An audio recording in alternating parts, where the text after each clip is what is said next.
La situation au nord du pays débattue sur plusieurs fronts du dialogue. Les membres du gouvernement ont rencontré ce matin plusieurs représentations du peuple à la base. Tout le monde est unanime sur une information fiable des populations, la stabilité et la cohésion nationale à préserver. Les élections générales se préparent activement. Le Premier ministre est rendu aujourd'hui au siège de la commission électorale CENI. C'est Mariam Kaïdama Sidibé a été rassuré de constater que le travail se passe normalement. Au lendemain de la défaite en demi-finale contre la Côte d'Ivoire, les Aigles se remobilisent en vue de leur match de classement samedi contre le Ghana.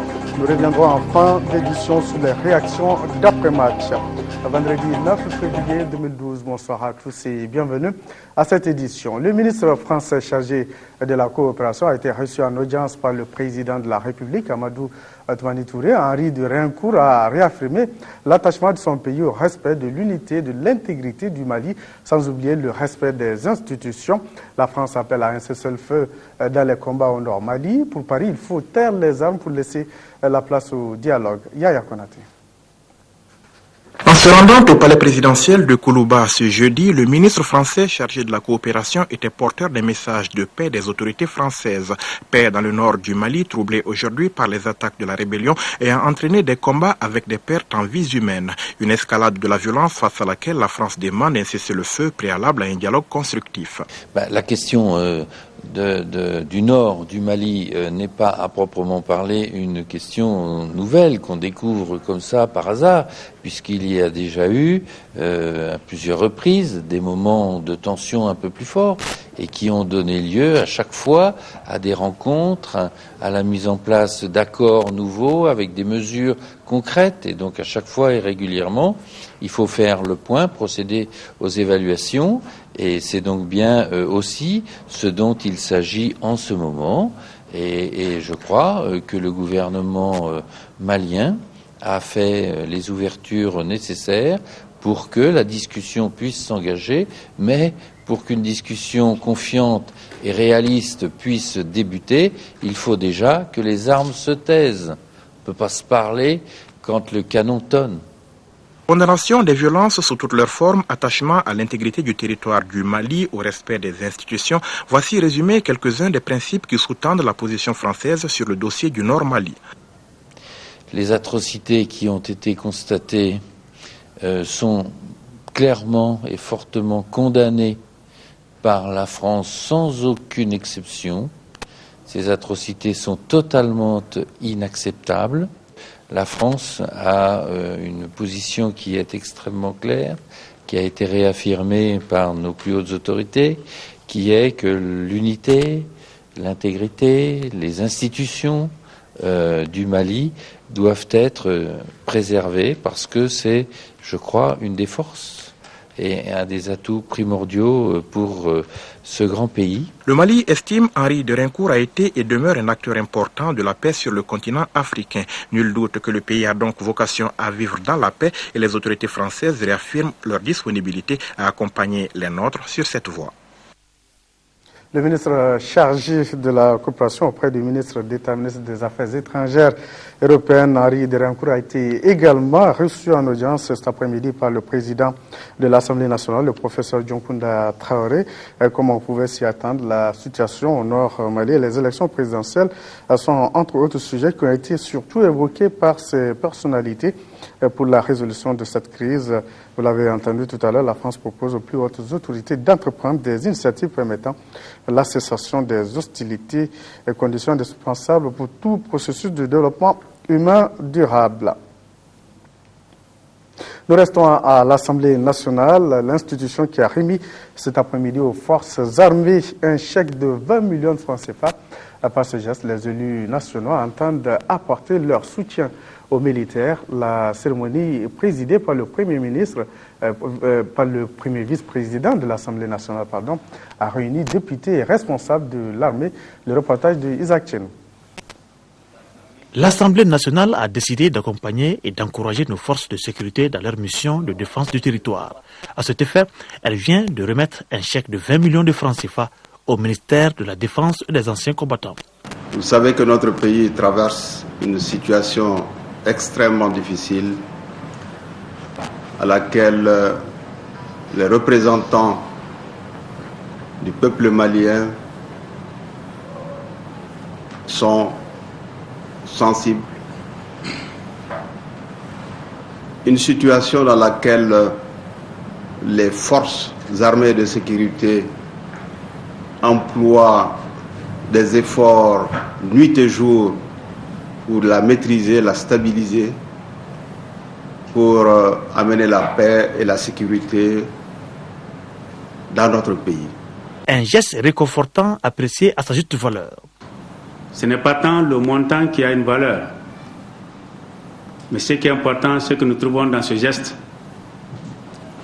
c'est que les forces armées ont l'appui de la représentation nationale. Les forces armées sont par conséquent très rassurées que dans l'exécution de la mission que l'État leur a confiée, il a un appui sûr et certain.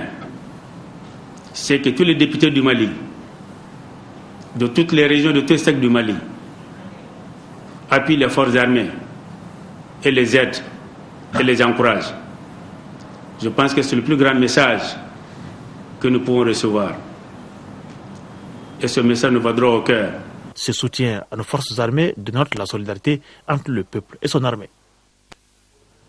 Voilà, concertation et dialogue sur tous les fronts. Plusieurs membres du gouvernement ont rencontré ce matin toutes les représentations du peuple à la base. Pendant 3 heures d'horloge, les différentes parties ont échangé sur la restauration d'une paix juste et durable au Mali. Leurs préoccupations capitales sont surtout l'information fiable, la stabilité du pays et la cohésion nationale, tout en évitant l'amalgame. Mariam Sagara. 6 membres du gouvernement face aux représentants du peuple, autorités religieuses, communales, chefs de quartier, société civile et les communicateurs traditionnels. Parce que le pays va mal, il faut un diagnostic de haut niveau. L'homme tue. Il prend la vie en faisant couler le sang des autres, tandis que la femme donne la vie en voyant couler son propre sang. En tant que femme et mère, je crois refléter les sentiments de toute femme malienne en disant que nous ne pouvons voir enlever les vies sans que nos entrailles ne se meuvent. Nous souffrons pour ceux qui meurent de loin et ceux qui tombent au milieu de nous. Le constat est amer. La guerre et sa cohorte de misère et de désolation planent à nouveau sur les Awad, comme pendant la période coloniale, comme pendant les années 1971, 1963, sinon les années 1990, 1992. On n'aide pas une région dans l'insécurité et dans la violence. Ensemble, ils vont engager une lourde responsabilité pour stopper ceux qui sont les ennemis du peuple, c'est-à-dire ceux qui attisent le feu de la haine. Dès qu'il y a ces incidents et qu'il y a eu des morts, il y a des radios privées qui ont attisé la haine et qui ont pensé, qui ont fait croire aux populations que l'ennemi c'est le Tamashek et l'ennemi ça peut être la peau blanche. Et puisque ça a été distillé dans toute la ville, beaucoup de nomades, arabes comme Tamashek, qui sont avec nous, nuit et jour, beaucoup ont pris les bagages pour dire attention, cette haine qui est attisée par ces radios privées peut se tourner contre nous. Un petit rappel, nous sommes dans un pays organisé. Le Mali est organisé. On a été un empire avant la pénétration coloniale. Un empire, un ensemble des États. Les ministres en charge de la question, notamment Nathie Pléa, a informé l'éditoire sur le dispositif sécuritaire mis en place. Le ministère de la Sécurité intérieure et de la Protection civile a mis en place un train de mesures qui ont consisté en ceci. Création d'une cellule de crise chargée de l'évolution de la situation sur le terrain. Analyser tous les aspects de la situation sécuritaire et élaborer les mesures subséquentes. Les artisans de la paix, tour à tour, se sont engagés pour véhiculer le message de l'union dans les lieux de culte et pour prier afin que la paix revienne. Le ministre Kafougouna Koné a rappelé la phrase célèbre « Le Mali peut tanguer, mais ne chavirera jamais, n'en déplaise aux pyromanes ». Les hommes et femmes de culture étaient également en concertation sur la situation sécuritaire. La question du Nord Mali est le principal sujet évoqué. Là encore, les uns et les autres ont prôné l'intégrité du territoire, l'unité nationale et la cohésion sociale qui doivent rester des acquis sacrés. Alpha Maïga. Ils sont des écrivains, professeurs, artistes, bref, des hommes et des femmes de culture. Ils se sont ainsi retrouvés spontanément ce jeudi en cette veille de fête de Maouloud. Ils ont saisi l'occasion pour échanger sur la situation qui prévaut dans le nord du pays. Une situation qui aujourd'hui ne laisse personne indifférent. Tout le monde est mobilisé pour sauvegarder cette intégrité de notre pays et la cohésion sociale. Il est important que les intellectuels aussi jouent leur partition dans cette affaire. Et leur rôle, c'est, au-delà des considérations politiques, ethniques, religieuses, idéologiques, que les intellectuels disent notre pays est en danger. Quelle est notre contribution pour écarter le danger? Face à la presse, après l'état des lieux, les enjeux sur la question, une déclaration a été rendue publique. Nous condamnons le recours à la violence armée comme mode de revendication dans un contexte démocratique et déplorons les pertes en vies humaines. Nous soutenons résolument nos forces armées et de sécurité dans leur mission sacrée de défense du territoire national. En attendant de trouver une solution définitive à la situation, de l'avis des différents intervenants, il ressort que le Mali n'est pas une nation de noirs ou de blancs, mais le Mali est une nation de noirs et de blancs, où il faut drainer le sel vers le sud et les céréales vers le nord. Et pour ce faire, il faut la paix. La situation au nord de notre pays, quelle stratégie mener et quelles dispositions pratiques envisager pour une sortie de crise? C'est la grande préoccupation soulevée par le Parti Solidarité africaine pour la démocratie et l'indépendance, ça dit au cours d'une conférence de presse qu'il a organisée. Aujourd'hui, la conférence était animée par les responsables du parti. Amadou Ouattara. Faire des propositions concrètes de sortie des crises et partager cela avec l'opinion internationale sur la situation qui sévit au nord du pays, voilà l'objectif que vise le Parti Solidarité africaine pour la démocratie et l'indépendance à travers cette conférence de presse. La situation que nous connaissons, tous les Maliens du nord, du sud, de l'est et de l'ouest se sentent concernés et dans l'armée, les représentants de toutes ces parties du pays se trouvent côte à côte contre cette guerre, contre les belligérants. C'est pour cela que nous vous avons appelé aujourd'hui pour vous faire part de nos propositions. Cette situation déplorable appelle à l'unité nationale et à la cohésion sociale. Les responsables du parti se disent à la fois inquiets et désemparés de voir les communautés maliennes s'opposer entre elles. Nous ne sommes pas fermés. Il s'agit de la défense de la patrie tout court. Tout le monde a sa place. Et de la restauration de la démocratie. La défense de la patrie et la restauration de la démocratie. Donc nous voulons la paix et la démocratie. C'est là nous sommes prêts à composer avec tous ceux qui vont dans cette direction-là. Le Mali a besoin de paix. Et c'est pourquoi je dirais à tous les Tamasheks qui sont là, à tous les Arabes qui sont là, partout, lancez l'appel aux morts, tout le monde, de dire au peuple malien que chacun voit son voisin et protège son voisin. En s'adressant aux confrères, le président du parti les a invités à rester vigilants et ne pas tomber dans la facilité pour le traitement des informations.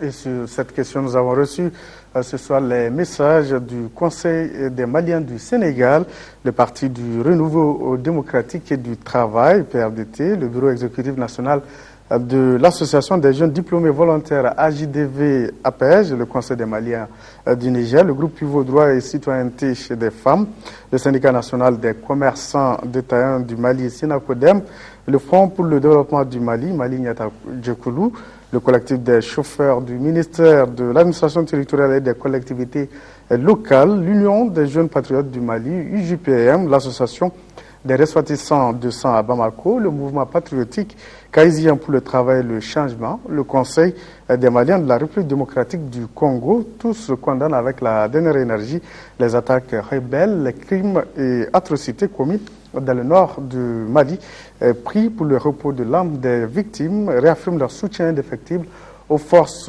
armées de sécurité, de même qu'au gouvernement et au président de la République, et soutiennent tous les efforts dans la recherche de la paix et de la cohésion nationale.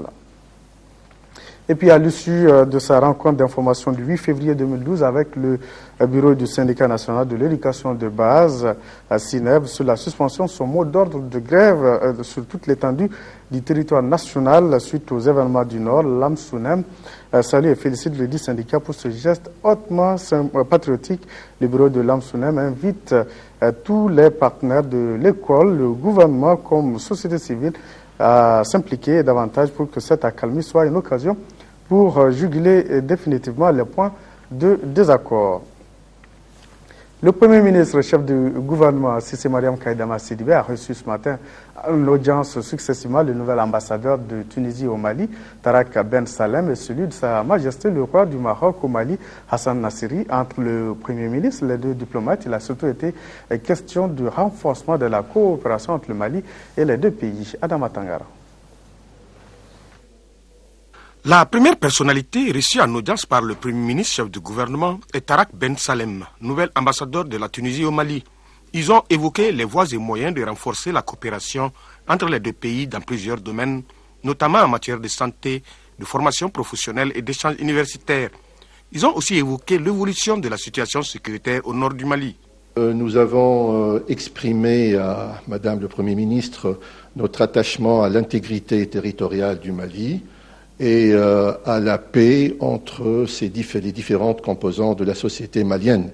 Nous avons évoqué aussi le fait que le problème du terrorisme est un problème transfrontalier qui nécessite une coopération entre les différents pays de la région et de la sous-région. Et j'ai exprimé à Madame le Premier ministre la volonté de la Tunisie d'être toujours auprès du Mali, notamment dans cette épreuve que connaît actuellement le Mali et qui sera certainement bien gérée parce que les autorités maliennes ont une expérience en la matière. Hassan Nassiri est le nouvel ambassadeur du Maroc au Mali, reçu en audience par le Premier ministre chef du gouvernement. Entre les deux personnalités, il a été question de certains aspects de la relation bilatérale entre les deux pays. C'était une visite de courtoisie donc à Son Excellence Madame le Premier ministre. Après la présentation de mes lettres de créance à Son Excellence Monsieur le Président de la République, chef de l'État.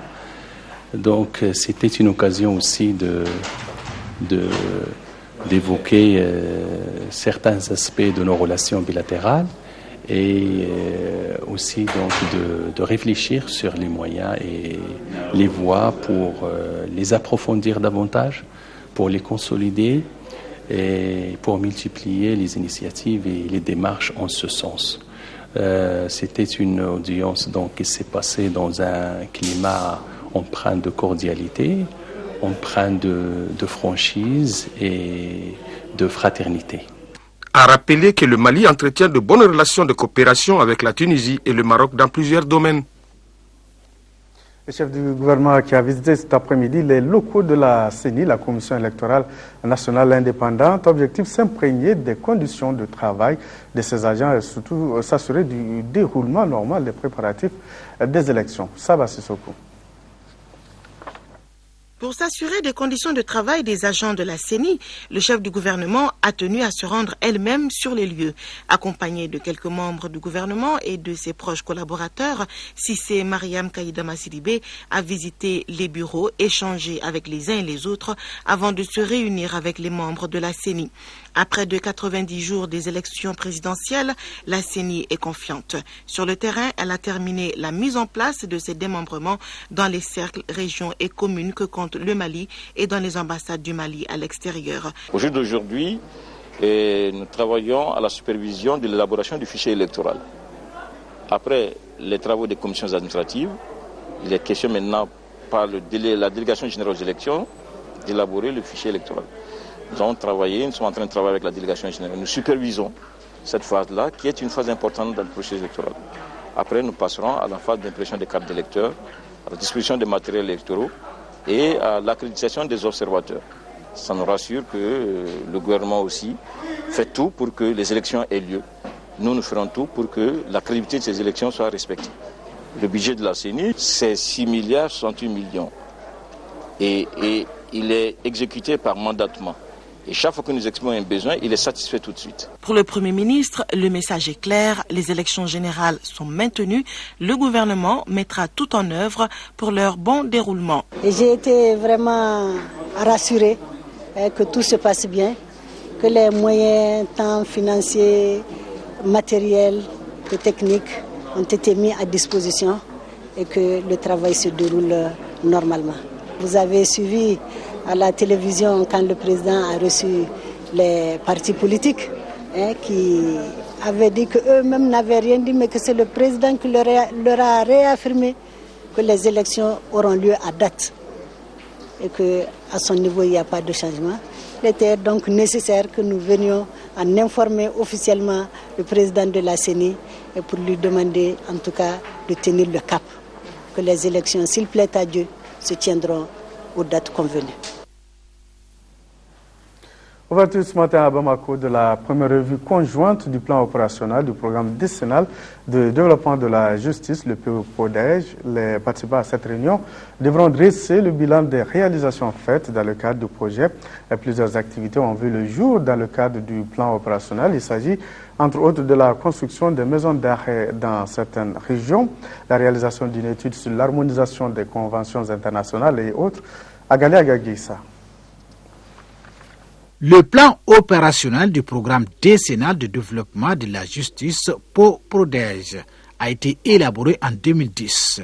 Il vise la modernisation de la justice à travers la consolidation des acquis du PODEJ, un programme qui a pris fin en 2009. Ce PO, en lien avec le cadre stratégique pour la croissance et la réduction de la pauvreté, dont l'axe stratégique 3, de la troisième génération 2012-2017, ambitionne de faire du Mali un modèle de bonne gouvernance à travers notamment la poursuite de la modernisation de l'État et la garantie du respect des principes de l'État de droit et la lutte efficace contre la corruption et la délinquance économique et financière.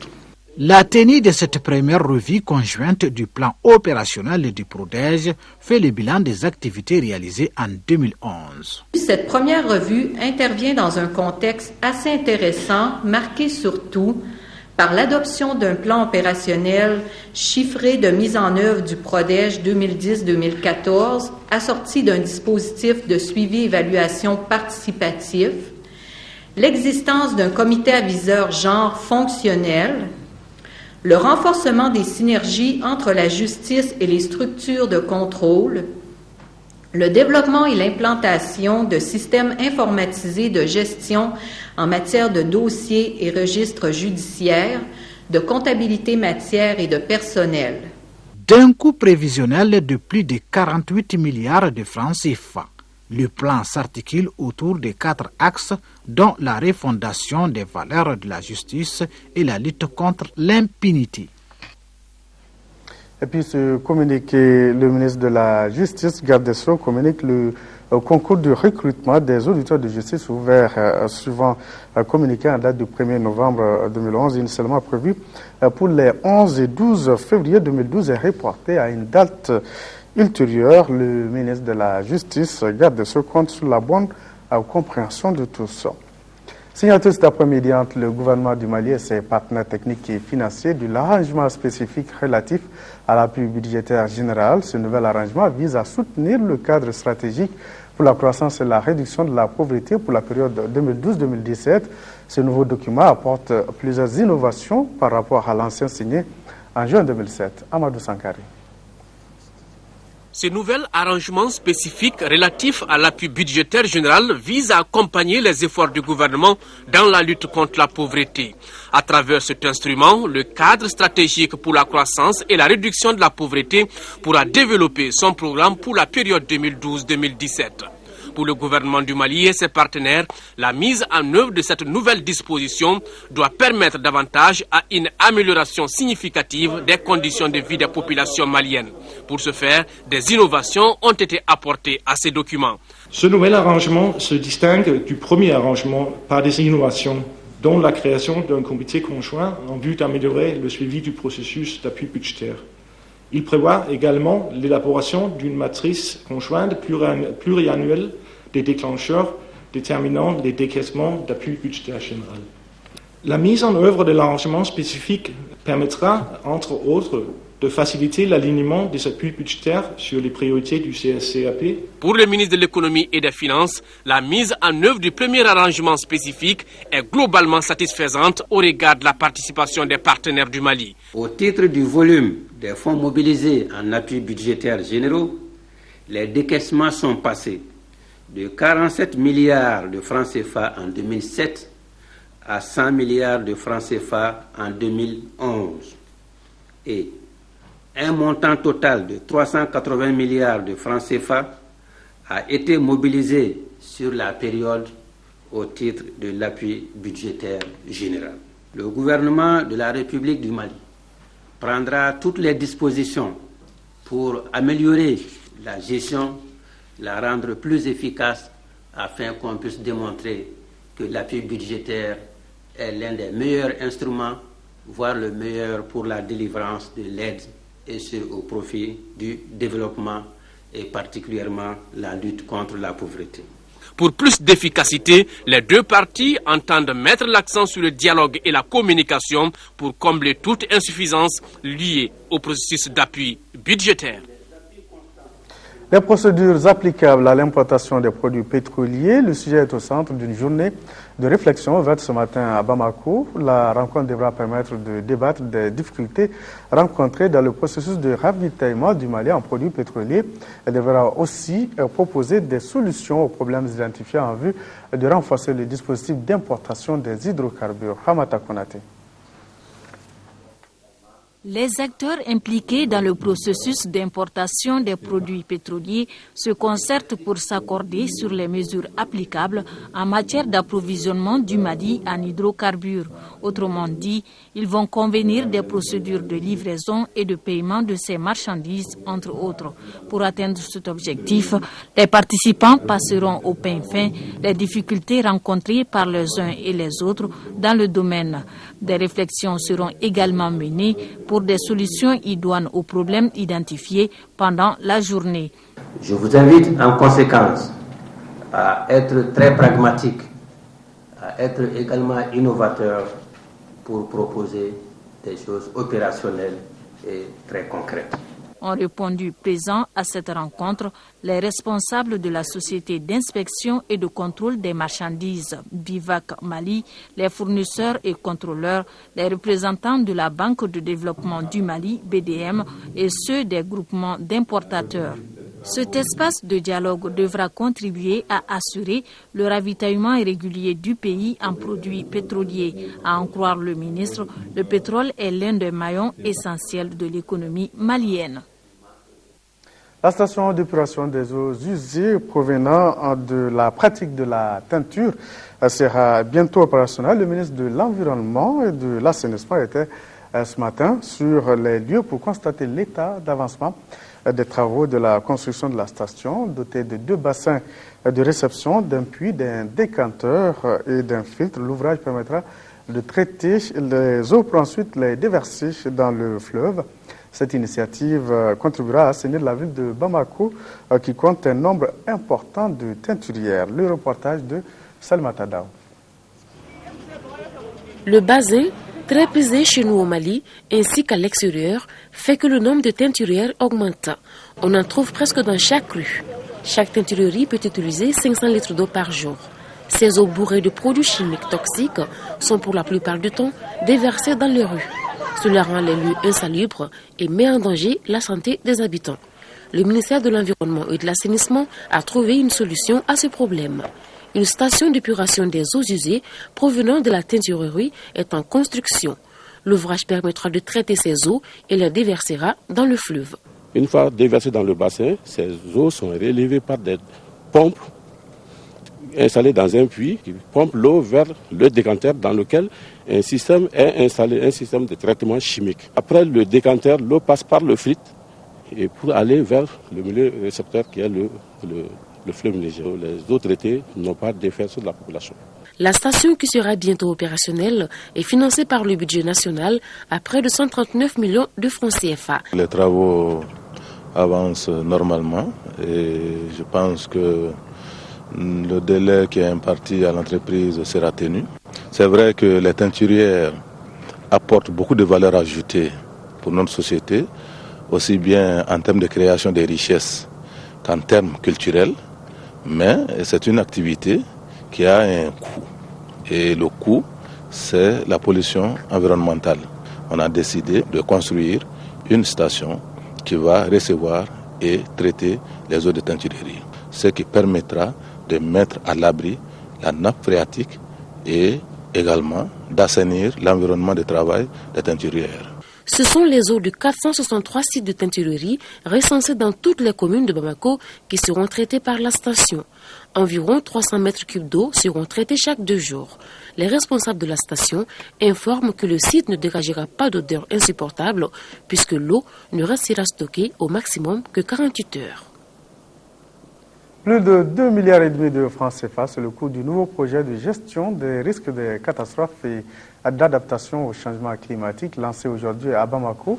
Ce projet qui s'étend sur une période de 5 ans est une initiative du gouvernement. Il est financé par la Banque mondiale. Tchemogo Konaté. Les changements climatiques, les inondations, la désertification, l'invasion acrédienne, voilà entre autres phénomènes naturels qui pèsent lourd sur le continent africain. À ceci s'ajoute la déforestation généralisée ayant pour corollaire la sécheresse et la famine. Pour atténuer de manière significative les risques des catastrophes, le gouvernement du Mali a enclenché ces dernières années de nouveaux processus. L'élaboration du projet de gestion des risques de catastrophes et d'adaptation au changement climatique au Mali s'inscrit dans cette dynamique. Ce projet implique toutes les couches sociales, notamment la protection civile. Vous vous souvenez certainement tous des inondations de 1997 dans certaines localités de notre pays qui ont affecté 82 000 personnes. Et vous le savez aussi, la chaîne des catastrophes naturelles n'a pas été rompue après ces événements. Nous avons encore tous en mémoire les images de l'évasion acrédienne de 2004, alors que la sécheresse exposait des dizaines de milliers de nos compatriotes à la famine.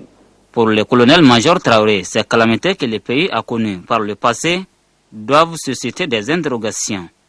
Après une catastrophe, nous devons surtout nous demander ce que nous pouvons faire pour éviter que cela se reproduise.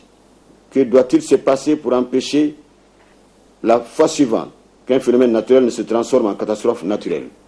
Et quelles sont les mesures nécessaires afin de fournir à l'avenir aux personnes touchées une aide plus rapide et plus efficace pour mieux les protéger contre les forces naturelles? Ce projet qui s'étend sur une période de 5 ans est financé par la Banque mondiale à hauteur de plus de 2,5 milliards de francs CFA.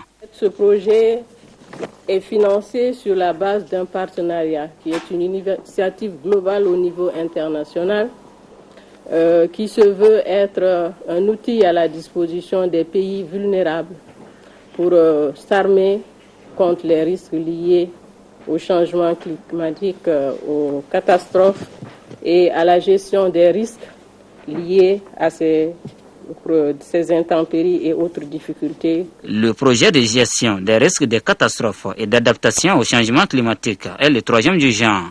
Il devra corriger les lacunes constatées dans le système de gestion des calamités.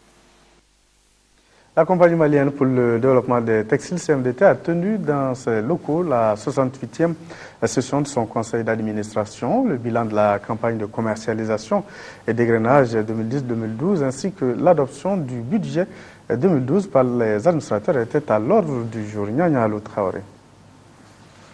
212 milliards francs CFA, c'est le budget de fonctionnement de la campagne 2011-2012 de la compagnie malienne pour le développement du textile CMDT. 500 000 tonnes de coton-graine attendues pour cette campagne, témoignage de la bonne santé de la compagnie.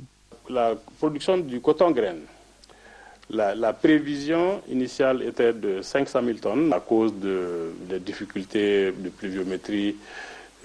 Entre autres, nous n'avons obtenu que 406 000 tonnes. Mais en tout état de cause, même à 406 000 tonnes, c'est 67% de plus que ce que nous avons produit l'année dernière, qui était de 243 000 tonnes. Donc nous pouvons considérer que nous avons eu une bonne campagne cotonnière. L'optimisme reste de rigueur à la CMDT par rapport à la campagne en cours, quand on sait que l'autosuffisance alimentaire du pays dépend en partie d'une bonne production cotonnière. Et pourtant, la campagne agricole est restée en dessous des attentes. En zone CMDT, si ce n'est quelques petites poches, il y a eu excédent céréalier. Donc dans le pays globalement pris, il y a un déficit, mais la zone CMDT va contribuer plutôt à aider les autres à résorber leur déficit.